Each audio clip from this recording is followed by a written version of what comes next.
खरं तर स्वयंपाक झाल्यानंतर समजलं की भाजी उरली आहे. मग उरलेली भाजी चांगली असेल तर टाकून कशाला द्यायची. मग काय डोक्यात तर आयडिया असतातच. मग या भाजीपासून काहीतरी पदार्थ बनवला पाहिजे.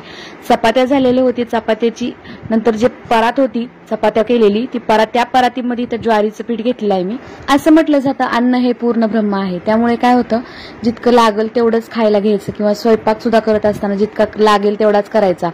अन्न शिल्लक राहील इतका स्वयंपाक नाही बनवायचा. जरी शिल्लक राहिलं तरी चांगलं असेल तर ते खाऊन घ्यायचं, कारण अन्न हे पूर्ण ब्रह्म आहे. इथं मी ज्वारीचं पीठ घेतलेलं आहे, त्यामध्ये घातला ओवा. आता यामध्ये काही मसाले घालूया. थोडंसं घातलं लाल तिखट, थोडंसं हळद घातलेली आहे. बघू शकता मस्त थोडीशी हिरवीगार कोथिंबीर सुद्धा घातलेली आहे. यामध्ये थोडीशी कोथिंबीर घातली, चवीपुरतं मीठ घातलं. आता हे जी उरलेली भाजी आहे आपली ती भाजी यामध्ये पिठामध्ये मिक्स करून घ्यायची. अत्यंत सुंदर असा हा पदार्थ तयार होत आहे. त्या अगोदर तुम्ही चॅनलला नवीन असेल तर चॅनलला सबस्क्राईब आणि चॅनलला फॉलो नक्की करा. आणि माझ्या रेसिपी तुम्हाला कशा वाटतात ते मला कमेंट करून नक्की सांगा. तर इथे बघा ज्वारीच्या पिठामध्ये सगळी भाजी घातलेली आहे. आपण यामध्ये लसूण सुद्धा घातलेला आहे चेचून. लसूण आवडत असेल तर लसूण घालू शकता तुम्ही, नसेल आवडत तर नाही घातला तरी काहीच हरकत नाही. पण लसूण घातल्यामुळे काय होते, लसणामुळे टेस्ट खूप छान येते या पदार्थाला. तर इथे आपण उरलेल्या भाजीपासून भन्नाट असा एक पदार्थ बनवतोय. तर त्यामुळे व्हिडिओ जरा स्किप करायचं नाहीये. व्यवस्थित असं पीठ मळून घ्यायचं आहे. फक्त इथं मी ज्वारीचंच पीठ वापरलेलं आहे. आणि यामध्ये तुम्ही अशी एक टिप आणि ट्रिक पाहणार आहोत, तर ती व्हिडिओ बघितल्यानंतर तुम्हाला समजेल. त्यामुळे शेवटपर्यंत व्हिडिओ बघायचा आहे. तर इथे पीठ मळून झालेलं आहे आणि पीठ मळून झाल्यानंतर छोटासा गोळा त्यामधला काढून घेतलेला आहे. त्या गोळ्याला सुद्धा व्यवस्थित असं चुरून घ्यायचं, व्यवस्थित त्याला मऊ करायचं आणि हाताला थोडंसं पाणी लावून त्याचा असा मस्त असा गोळा करून घ्यायचा. आता तुम्ही विचार करत असाल एकदम साधी सोपी रेसिपी आहे, तरी पण या रेसिपीला इतकं हे कसं सांगते. पण नाही, इथं बघा तुम्ही. आता मी उरलेल्या भाजीपासून मस्त असे छानसे थालीपीठ बनवते. पण थालीपीठ बनवण्याची सुद्धा एक नवीन ट्रिक किंवा नवीन पद्धत मी तुमच्यासोबत शेअर करते. तर इकडे चपातीचाच तवा आहे, म्हणजे सकाळी सकाळी चपाती झाल्यानंतर जी उरलेली भाजी आहे त्या उरलेल्या भाजीपासून मी इथे थालीपीठ बनवते. तर चपातीच्या तव्यामध्ये मस्त असं इथं थालीपीठ थापून घेते. हो, पण मी तव्यामध्ये थालीपीठ थापते. इथं मी कुठल्याही कपड्याचा न वापर करता मस्त असं छान थालीपीठ तयार करते, अगदी पातळ. आणि बघू शकता तुम्ही हे थालीपीठ जे आहे ते तव्यामध्येच अगदी गोल गोल फिरत आहे. हाताला थोडंसं पाण्याचा हात लावायचा, तेल न लावता पाण्याचा हात लावायचा, कारण तेल लावलं तर हाताला चिटकून बसतं.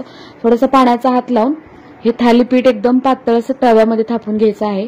आणि हे कधी करायचंय, ज्यावेळेस आपल्याकडे भाजी उरलेली असते, आपल्याला थालीपीठ लावायचं असतं, त्यावेळेस आपण काय करायचं, चपातीच्याच तव्यामध्ये. बऱ्याच वेळेला मी काय करते भाकरी करायची असेल तर मी दुसरा तवा ठेवते लोखंडाचा. तर तुम्ही तसं न करता चपातीच्या तव्यामध्ये करून घेतले तर थालीपीठ तव्याला चिटकणार नाही. जर तुम्ही अचानकपणे तवा थालीपीठ करायला गेलात तर ते 1 ते 2 थालीपीठ अगोदर मोडतात, म्हणजे तिसरं थालीपीठ चांगलं होतं.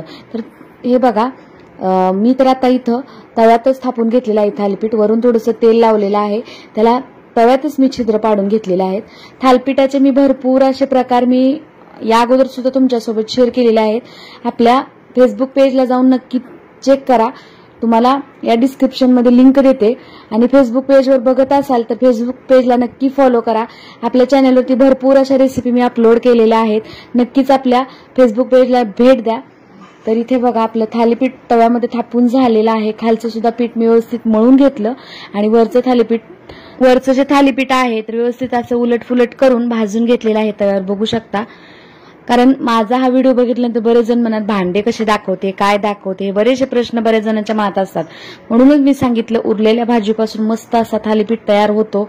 कुठलेही अन्न वाया न जाऊ देता आपण अशा पद्धतीनं ते अन्न आपण करून खाऊ शकतो. मस्त असं उरलेल्या भाजीपासून थालीपीठ तयार झालेलं आहे.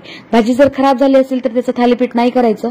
भाजी जर चांगली असेल तर ती टाकून न देता अशा पद्धतीने थालीपीठ करून मुलांना द्या, तुम्ही खा, खूप मस्त लागतात, टेस्टी होतात. तर इथे आपण मस्त असं एक तवा थालीपीठ भाजून घेतलेला आहे.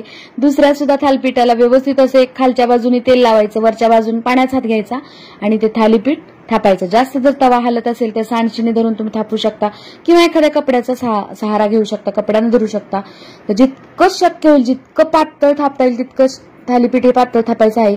अगदी खमंग लागतं. तव्यावर थापल्यामुळे काय होतं, त्याला खूप छान असा खरपूस तुरटपणा येतो खालच्या बाजूने आणि खूप छान असं ते भाजलं जातं, त्यामुळे ते खूप छान टेस्टी लागतं.